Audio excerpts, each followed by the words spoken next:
real deal. As always, our dealers will try it on. Our expected 6. I don't want to give £600. I was hoping for a bit more than that. Bit more? You can say rubbish if you want to, Elaine. If they decide to go to auction, it can be a bit nail-biting. 600, 650, 700. There are bidders in the room. 750, 800. Are you sure? Today the show comes to you from Bolton in Lancashire. A great crowd of people. They've been here since early this morning. Everybody wants the real deal.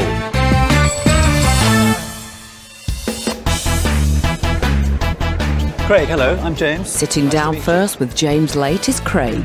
He's brought in a rare item, so tell us what it is. This is the first hospital ledger that I've ever been offered. Very interesting, but what do you do with it? In terms of the value, I'm not really interested as long as it goes to a good home, although my wife might disagree with that. Oh, I'm sure she will. I can see on this book, war casualties. Yes. So I'm guessing it's a kind of, what, hospital register, something like that? Yes, from the Bolton Royal Infirmary, as it was at the time. This book chronicles entries from 1939 to 1948. Ah, well, very significant. Are there lots of war wounds and gory things in there? There's quite some gory stuff in there, yeah. So there are examples of kind of war wounds or blast wounds or something going on. Yeah, there's an entry here of Bashall Street, and there's quite a number of different people that have here in the same day with different types of injuries. FB, I'm presuming, is foreign body. Foreign body, yeah. In I. Yeah. Not a German pilot, obviously. No. And then other types of injuries also. Yes, yeah. So, as you say, it might have been a bomb damage. So this belonged to Bolton Infirmary? It did, yeah. And who did you say rescued it? My dad worked at the Royal Bolton Infirmary at the time of it closing down. Yeah. How long ago was that? It's approximately 20 years ago now. And at that time he noticed that this book and others were being disposed of in a skip. He saw the dates that were in this and felt it was too important to allow it to go to the rubbish tip. I think it's criminal that they were allowed to throw them away in the first place. Yeah. The social history is... And it should be really in a local museum. Yeah. I'd have thought. Yeah. Why are you sending it now? To be honest with you, I've looked at it probably 2 or 3 times, and other family members have. Yeah. And unfortunately, at the moment, it just collects dust. Yes. Well, let's just have a look at this page. So you've got have you got the date of admission? You've got the name of the person, haven't you? Yeah, and the record itself is not just civilians, but also service people as well. Okay. So you have the regiment, the service number, the units, and the type of, obviously, the type of injury, and what the treatment was as well. So this means that all the kind of barracks and camps in this area would have had soldiers treated at the Bolton Infirmary. Yeah, very interesting. My feeling is really that this really should stay in Bolton.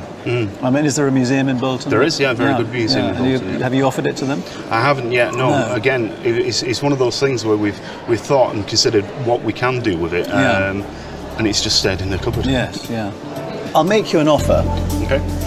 It's not going to be a very big offer. It's going to be £20. My feeling is that you should put it into auction locally and make the Bolton authorities aware that it is for sale. I absolutely agree. You know, in terms of its relevance to local history, I would prefer that somebody locally retains it. I think that's absolutely right, Okay. So, good luck at auction. Thanks very much for bringing it along. Thank you. Looks like Craig's going to need specialist help to find the right buyer. Over to auctioneer Robert Stones. We hope that this will stay in the area, and we're going to be making approaches to local authorities and so on to see if they will perhaps buy this.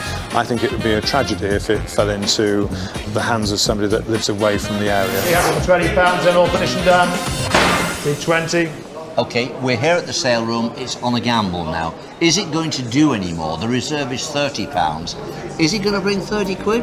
I don't know. Let's find out. There it is. £30 bid for it straight away at £30, 35, 40's with me at 40 and 5 now do it here, 45, 50, 55, 60, 65, 70, 75. This is taking me by quite surprise. 100, 110, 120, 130, 140, 150, 160, 170, 180, 190. Your bid at 190. You can see the Duke shaking his head because I'm flabbergasted. Make no mistake, at £190 then, 190 your bid, well done, 190. £190, you can see my face. I am absolutely surprised. First of all, deduct the commission, £155. What's your reaction to this? What were you expecting today? I mean, is this taking you by surprise? It has a pleasant surprise. He was just collecting dust at home, so I'm really pleased. Again, maybe we've underestimated it, but £190, take off the commission, and £155. That's the real deal.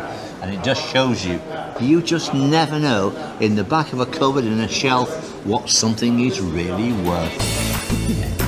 It's still not really sunk in. It may seem a small amount, but it's far more than we were expecting. Fingers crossed it's gone to someone local. Jo Brayshaw likes to be treated like a lady, and Marion's got just the thing. Yes. I brought in a Hermes trap clock, and I'm hoping I'm getting £100 for it. Luxury goods have come my way, and I like a bit of luxury. How do you come to own it? I've inherited it from an old lady that used to look after my children. So you've... And I've had it in the drawer ever since. So my daughters don't want it. So my husband said, right, I'll service it, see what we can do. So is husband a watchmaker? A watchmaker, yes. Lovely. Nice to have one of those at home. Shall we have a look at it? Oh, it's just lovely. That's it. That's it. Out pops its little stand, so you can stand it up, and it's got the magic word of Hermes on the front. It's exactly as it should be. They usually are 15 jewel works. I think this one is it? Yep. It has this lizard skin case, absolutely spot on. I don't know exactly when they were made. I think probably in the 30s. I see that your husband has done an excellent job on it, and it's keeping nice time. Good time. Yeah. Can't pick a hole in it. It's lovely. Luxury item. It was always a very, very expensive item, and just top end luxury. Let's have a go and see if I can buy this off you, Marion. £50, £100, £150. Can you just up it a little bit? Just up it a little bit. £170. Is that fair exchange for your gorgeous little Hermes? Well, I wouldn't mind if you up it a bit. Well, I'm sure you wouldn't mind upping it, but I think that's what I'd like to pay for it. I'll up it by... Have I got a fiver? 170. Go on, make it a tenner. No, no, I'm sticking with my fiver. It's a nice one as well. Nobody's written on it. So do you think we're going to have a deal? Go on, please say yes. Please, please, please, please. Please say yes. Yes, we'll have a deal. Excellent. Thank you very much, and thank you very much for bringing it in. And for once, I am going to keep it. You're going to keep it for yourself, are you? Famous last words. Heaven. Thank you. To reflect in my Still offer. to come, will Simon end up on the winning team? £500. I think it's worth more than that. I hope it is, because I'd like to make a profit on it.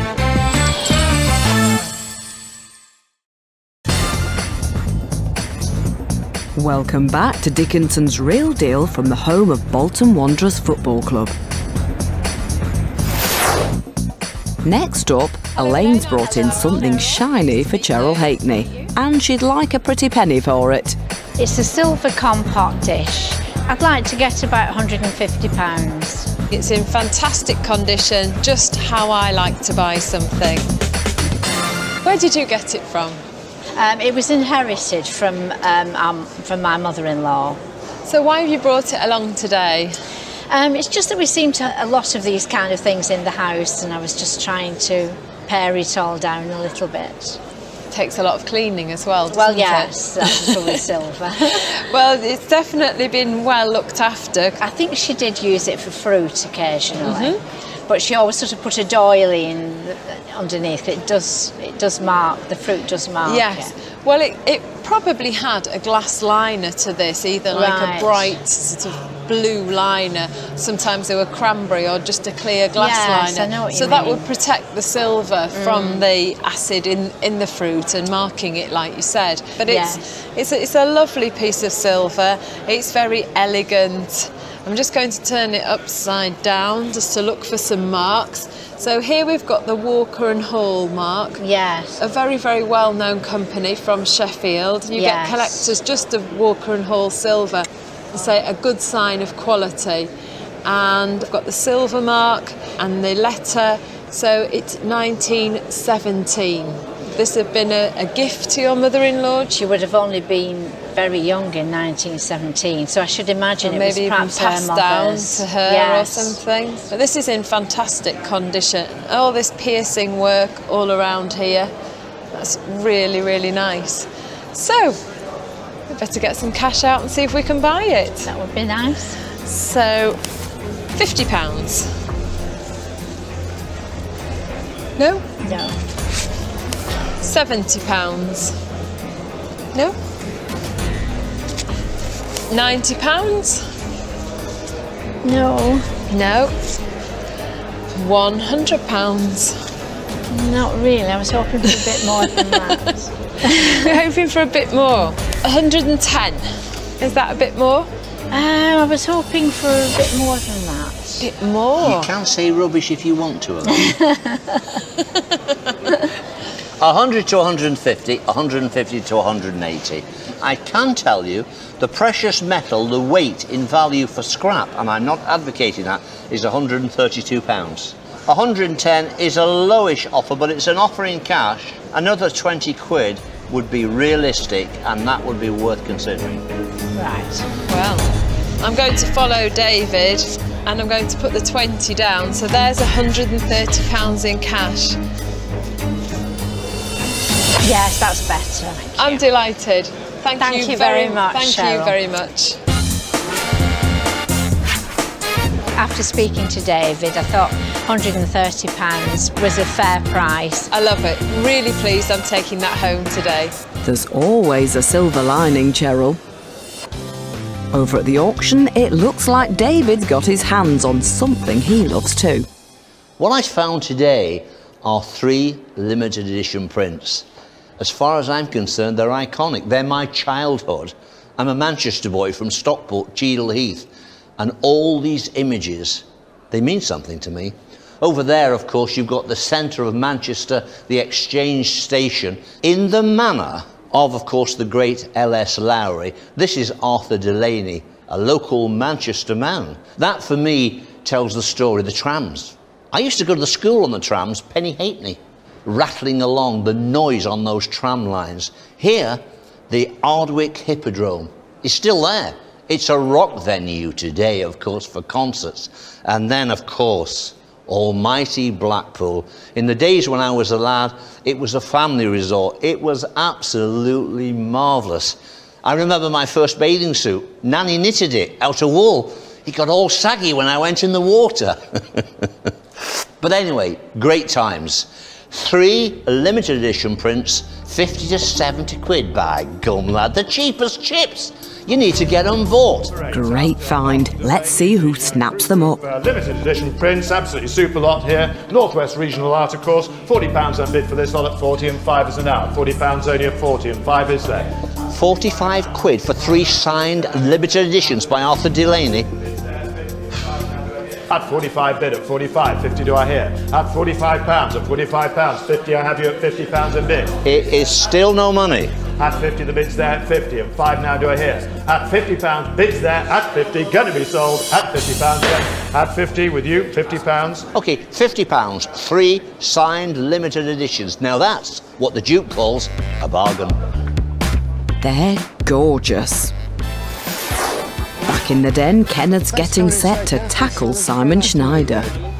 I brought some Bolton Wanderers memorabilia in, and I would like about £800 for it. Really, it's going to be very difficult to value, but I am going to try very hard to buy these. I'm going to let you explain, if you would be so kind, Kenneth, as to how you have come across these. Well, the main thing is that on the photographs is that person there in the centre is a trainer, right, and it's my granddad. Your grandfather was the trainer of Bolton Wanderers? Yes, yeah, wow. in the 1925, 26, 27, in that period, he was the trainer. That shot there is the pre-shot before the match, before they got in the coach and things like that. And again, that's my granddad on the end. Well, you've got some stylish footballers there. Yeah, I know. I mean, you talk about footballers being icon and fashion icons today. These days. But if we look at that, I mean, they're all impeccably turned out, aren't it looks they? like the new mob suit that they used to get from the war. Absolutely. Yeah. I mean, I think that's quite interesting. If I can just turn to this page here, it's the original dinner menu from when Bolton played Manchester City. That's true, Of course, Bolton nowadays, as we speak, are just outside the Premiership, aren't they? Yeah. Man City, of course, big money club, everybody knows today. But they played on April the 24th, which is actually my birthday, so a very significant date, but not in 1926. No, so I wasn't you're not that old. Not yet. And it's signed by all the players present. Yeah, and I mean, my granddad, Bob Young, is that's his autograph. I mean, I think that's such a fabulous little bit of football history. Well, there's only one of it. Absolutely. Just the fact as well, I think if you think about all the players sitting down, it was actually quite a formal dinner that they would sit down to. We're going back nearly 100 years ago. I mean, I think it's quite incredible.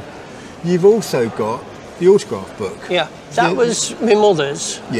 She gave it to my granddad, and he would go into the dressing rooms and collect the signatures of all the players. And this would be your grandfather with someone on the treatment table. And what he would be doing is actually massaging the player. And it says there rather... Father on the job. So I've got to ask you, Kenneth, why are you thinking of selling it? It's been left in drawers and it's been put away. Nobody ever looks at it these days. And I thought it might be more beneficial if members of the public who was more interested in it than I am would actually be able to see it, and it might bring back some memories. Somebody might. I think it's a very generous attitude to take. Yeah. I think this is a lovely lot, and I think that's going to reflect in my offer. 100, 200, 300, 400, £500. I think it's worth more than that. I hope it is, because I'd like to make a profit on it. Yeah, I think it's worth quite a bit more than that. I'm not quite sure who if I had it, who I would sell it to. Yeah. But that's my problem, not your problem. £600. No, I still think it's worth quite a bit more than that. You like this, don't you? Right, I'm going to have one more go. 20, 40, 60, 80, 100. There's £700 there now. You're getting nearer to what I thought. That is me. As much as I love this, I still think that's a bit of a gamble, to be honest with you. It's up to you, Kenneth, whether you take the £700 or whether you try your luck in auction. I think I would like to take it to auction, if that's as far as you're going. Well, I can't say I blame you. I think it's a very interesting lot. Thank you so much for bringing it in today, and the very best of luck to you at the auction. I hope it goes very well. Thank you. If Simon had offered me about £200 more, I definitely would have accepted it. I've got that sinking feeling that Kenneth is going to do very well in the auction. But auctioneer Robert thinks that Kenneth should have snapped up Simon's £700. I can't quite understand what happened here, because a really good offer of £700 was made, but evidently they think it might do rather better. So it's up to us now to have a go. Had £100 on commission at £100. What's puzzling me from memory is the estimation from the off-screen and the auctioneer was 5 to 800, 4 to 500. Simon, our dealer, Simon Schneider, offered 700 quid. It seems to me you may have let the best offer go, but let's look positive. Is it going to make that kind of money? The reserve is 400. Well, let's see. What may we say for it? £300 bid straight away at £300. 320 is the now. 320, 340, 360, 380, 400. There are bidders in the room. 440, 460, 480, 500, 550, 600, 650, 700, 750, 800. Are you sure? That's £750. Your bid, 750. Well done, 750. Okay, £750. You take away the commission, £615. What's your thoughts on this? I'm very pleased with that. And Simon's was a very generous offer. And with hindsight, I probably should have took Simon's. Yeah. Yeah. But I'm pleased with that. Any idea what you will do with this money? I think it might go to an holiday. OK. All I'm going to say is, on the day, Kenneth has scored. He's going home with £615. That's for a holiday. The real deal was with Simon Schneider at 700 quid. Where do you get that knowledge from, Simon? A Brighton boy who wheels and deals and now knows all about football. Coming up, is Cheryl about to rain on Mike's parade? I came with a figure and it was one more note. Now then, you choose the note.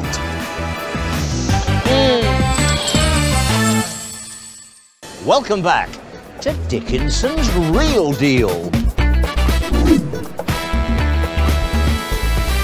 Seller David has brought another unusual item to James's table. It's a Russian samovar and it's for tea making. And we're British, so there's always time for a cup of tea. Well, I brought this samovar in the hope of getting £150 for it. Tell me about it. Well, this was given to me by a lady who lived in the same street as my parents in 1940, 1950. Her father had worked on the Russian railways, and when he retired, this was given to him as a gift. And it's got the dates on, 1882 to 1892. Now, when you first got it, was it silver-plated? Not that I'm aware of. No, because it has been silver-plated at some point. The previous owner must have polished it lovingly every week until all the silver plate had disappeared. Well, that could well be. Yeah, because there are traces of silver plate in here, and I've had a look inside earlier. Yeah. And lots of the inside is still silver plated. Right. So you can imagine that it would look very smart. And you know how it works? Well, I'm not sure, but I presume that this is taken off the top here. That's right. And that the hot ashes are put in there. Exactly, charcoal and probably. It keeps... And this is the funnel. Yeah. For pouring in the coal or the charcoal. Yeah. And it keeps the water surrounding it hot. And then on with the tap. Yeah. And then you make your cups of tea. And the bowl to catch the drips. And the bowl to catch the drips. Apart from having lost its silver plate, it's in very nice condition. I love the fact it's got these ivory handles, which means that your servant could pick the thing up when it was red hot without burning their fingers. It's a very nice example of a Russian samovar, and it is actually Russian. No dispute about the date. It's late 19th century, 1890s. It could easily be 1790s, because this was the classic shape of the neoclassical revival, which lasted in Russia and to a certain extent all over Europe until the late 19th century. So we've got the story. So let's put some money on the table. Yes, please. And we'll see if we can extract it from your possession. 20, 40, 60, 80, 100, 120, 140, 160, £180 for it. Well, it satisfies my curiosity that it has a value of that, but I'd like a little bit more. Would you? Yes. Yes. Even though you think that's what it's worth? Yes, but the fact remains that what I'm feeling for this particular object has also a value in memory. Yeah, I understand. I, on the other hand, of course, have to reflect on the possible profit I might make on it. Yes. I'm not going to offer you very much more. No. But we'll try. I'll put another 20 down, which fills us up to 200. It's over to you now.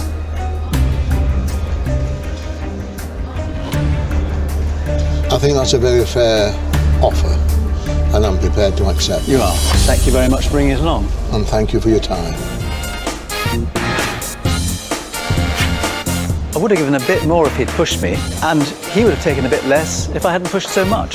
More than satisfied with the day's takings. Possibly it'll finish up in my wife's purse, but if it does, she'll put it to good use, I'm sure. Of course she will. Across the den, Mike's brought in a special parasol for Cheryl. But first, he's got a secret to share with you at home. I'm not going to tell Cheryl, but I got it from a car boot sale for £8. This is something I would love to buy, and I'm going to put a few quid down. I'm hoping to get £75. It must be worth it because it's even caught the eye of the Duke and auctioneer Robert.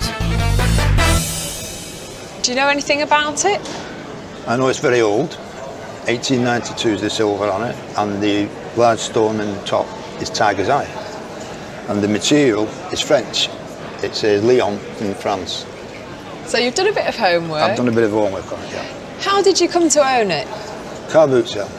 I'm amazed. I've been to car boot sales and I never find anything at all. So don't tell me at the moment what you paid for it at the car boot. No. Did you buy it recently? About 6 months ago. And why are you thinking of parting with it? Oh, it leaks. Oh, at least you're honest. Yeah. So you've done most of my work for me, as you said. We've got a silver mount here in like a crown shape, London 1892. So this is a thing of quality. Yeah, this will have belonged to a lady, I would have thought. And this very nice stone here on the end. Could you tell me why it is called the tiger's eye? Well, I think, Mike, it's literally because it looks so like a tiger's eye. You know, you get that sort of iridescent look, like any cat's eye. Unfortunately, I have spied, it's had a little bit of trauma here, and we've got a little bit of a crack running through it. That does affect the value, Mike, as I'm sure you're aware. And it's a shame, because that stone is fantastic, isn't it? And if we just open it up now, let's see. Yes, as you said, I think it's maybe... I'm not going to put it all the way up because it might be unlucky for me in the deal. So we can see that there's definitely been a bit of water flowing in there somewhere. Now, Robert, a nice little French parasol. When I say French parasol, I suppose the actual parasol is French. I notice the tiger's eye with the silver mount is marked for London. Yeah. There is some question whether there is a fault either from being dropped, being a crack, or if it's like a geological thing in the stone that's always been there. What do you think? I think I'd be a lot happier if that fault wasn't there, obviously. But a lovely French frame on it that's been put onto this lovely Malacca type handle. Yes. These parasol handles are delightful. Yes. And very, very high fashion at the time. You can just imagine a lady using this in that Edwardian, late Victorian period. I can. Lovely thing. What is it worth in the commercial market today? Well, I'm hoping it's going to make £100 or so. Okay. Independent valuers are a little bit more conservative. They go from 80 to 120. Yeah. I think it's something Cheryl will go for. The question is, how much will she pay? Let's see if we can tempt you today. 20, £30. No. No? Okay. £40. No. It's a reasonably opening offer, a good opening offer. But don't forget, this is like the bucket with the hole, the brolly that tiger's leaks. eye and the silver there. It's got a damage though. That's the thing. I'll take that one off. How about 50? I think that's a decent offer. No, I'm still looking for more. Well, I think I'm liking it about £50. 50 quid is on the table. Is it enough? Well, I've said I think it will make more than that. I'm getting in, and I'm going to say to our seller, do not part with it for that. Shall we ask David's opinion? Yes, definitely. Ask David. Almost as glamorous as our dealer. The end to that walking stick, that parasol, I should say. Now, I've heard it said that there is a small crack in that. I'm not so sure that it's actually a crack from being dropped. I think it's more a vein. But either way, it's insignificant to the real value of what this is about. 80 to 120 is where the estimation is. It's all about that handle and the tiger's eye. It wants to be more money. Okay. Thank you, David. Well, there's David's advice. But I've got to say, this damage, it does worry me. It really does. I'm going to put down another 20. That makes it 70, and I'm out at that. Well, I came with a figure, and it was one more note. Now then, you choose the note.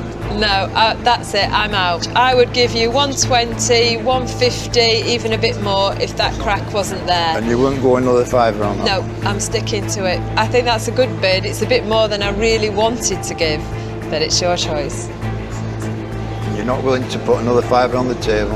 I'm not. The damage just really does bother me. OK then I shall take it to auction. You're going to go to auction? I'll take it to auction. Well, the very best of luck, but thank you for bringing it along and letting me see it. Thank you. So go on, Mike, tell me now, what did you give for it at the car boot?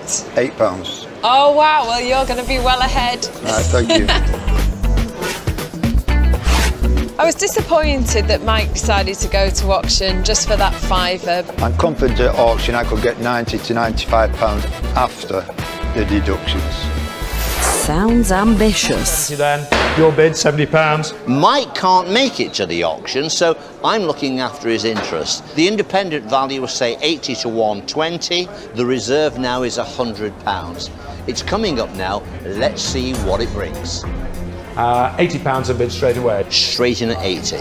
At £80 only, it's 80 and 5 anywhere now, at 85. 90 is the now, 90 bid there, 90 I have, 95. It's now £95. We're still short of the 100. 100 is the now, at 95 still with me then, at £95, at £95. At 95 then, last chance then, at 95, still with the auctioneer.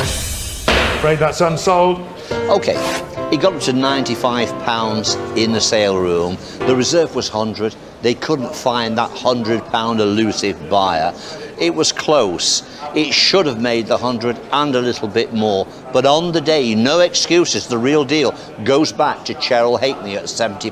Cheryl, great lot. You had it right on the nail. That was the real deal. Oh dear, Mike. You could have walked away with an instant profit of £62 if you'd accepted Cheryl's offer. Coming up, David tries to beat a better deal out of Simon. Our wheeler dealer from Brighton is still wheeling and is still dealing. But we need to crack the whip a little bit more. Welcome back to Dickinson's Real Deal. Albert's on Simon's table and time is ticking. I have bought a watch and it's been passed down through the family and I would like £600. No, I'd like to buy this with a bit of profit in it, but I bet that David Dickinson comes over and has a go. That is his job. Now, what can you tell me about these things, Albert? Well, it was my granddad's. He got killed early on in the mines and it's always in the cupboard. I never wear it, I never look at it, and I thought it's getting time Time to move it on? Yeah.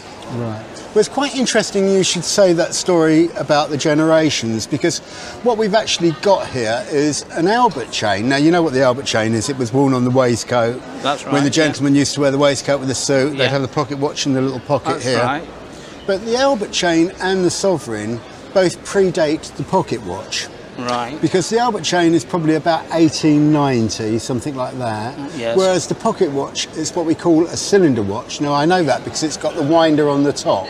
Yes. The earlier watches you wound with a key. Yeah. The cylinder ones, the ones you wind, are a little bit later. So the pocket watch is probably sort of 1920s, 1930s. It's a pretty little Albert chain. Now, because this is all made of gold, as I'm sure you're aware, gold is quite a high price today. It has sort of come down a wee bit recently, but it's still high compared to where it was. Yes. To actually calculate the value of the gold, I have to have some idea of what it weighs. Right. So what I'm going to do is I'm going to take this Albert chain and I'm actually going to weigh it in front of you, and I can see that altogether there's 25.4 grams of gold. But we've got a Sovereign on the end of this. Now, I know that a Sovereign is 22 carat gold, and it weighs 8 grams. Right. Whereas the rest of this is 9 carat gold. Right. So what I've got to do is I've got to make a calculation to work out the value of the gold there. So we've got 25.4 minus 8. That means I know there's 17.4 grams of 9 carat gold there. Right. Plus I know what a Sovereign is worth. So it gives me an idea of what to offer you for those two bits. But the watch, it's more difficult to weigh. because I can weigh the watch, but of course most of that weight would be the movement inside the watch. But I've had these before, and I know from experience this is a 9-carat gold open face watch, but this bit here, which is called the dust cap, is actually gold as well, so there'll be more gold in this than perhaps you might think. Right. So it comes to a nice few quid, basically. Oh, good. Good. So shall I put some money down and we'll see how we get on from there? Yeah. Well, Albert, I think it's worth 20, 40, 60, 80, 100, 120, 140, 160, 180, 200, 220, 240, 260, 280, 300, 320, 340, 360, £380, Albert.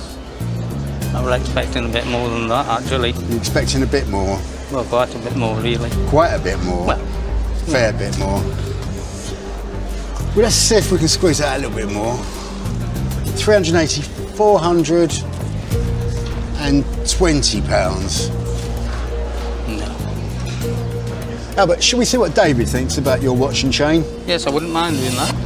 Well, I've just rushed back to my independent valuers and auctioneer because they are now saying in precious metal alone between 6 and 650, they are saying 6 to 7, 7 to 8.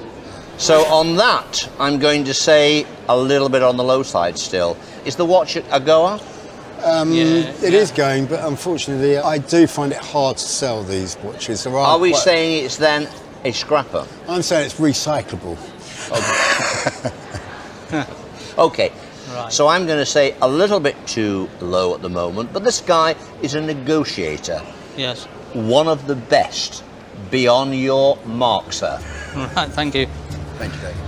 Okay, well, you were right when you said you needed a little bit more, Albert, didn't you? Right, yes. So we've got 420 there. I'd like you to sell this to me. If I was to put down 440, Albert, 460, 480, £500. Now, I think that's a very fair offer.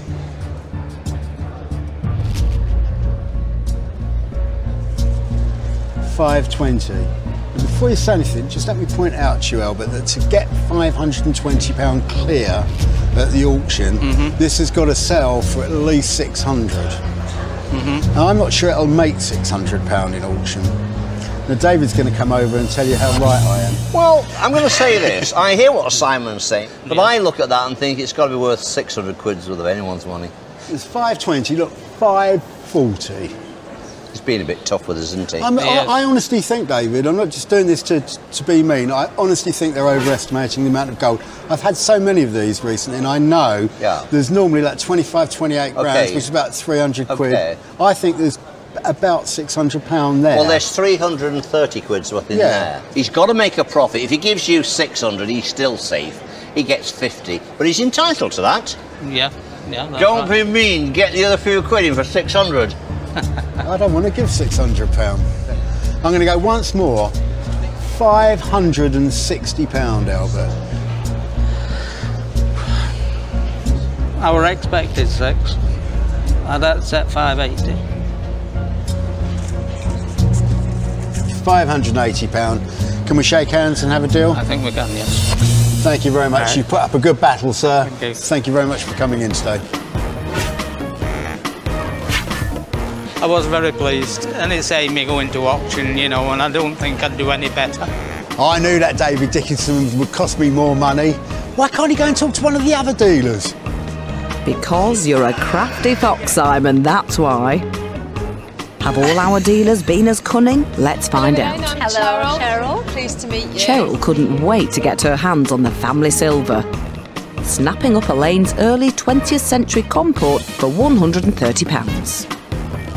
I don't think there's going to be a huge profit, just a little one, but it's just nice to handle. But she didn't handle it for very long and moved it on for 160.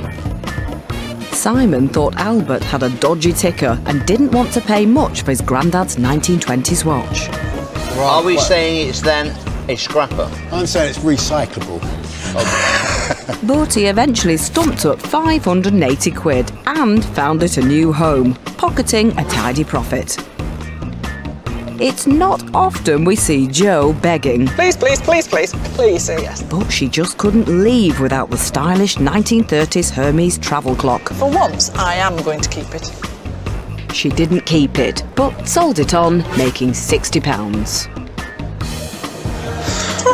Thank you very much for bringing it. James steamed into first place as he made time for tea, forking out £200 for the Russian samovar. Very happy with it. It's a nice thing. Of course I make a profit. And he did, single-handedly making as much as all the other dealers combined. There's been a great crowd of people here. Some wonderful things came through the door. Buying and selling, exchanging of money, some going to auction with me. Well, that's what the show is all about. Don't forget to join me, David Dickinson, next time for Dickinson's Real Deal. TTFN, ta-ta for now, and don't be late.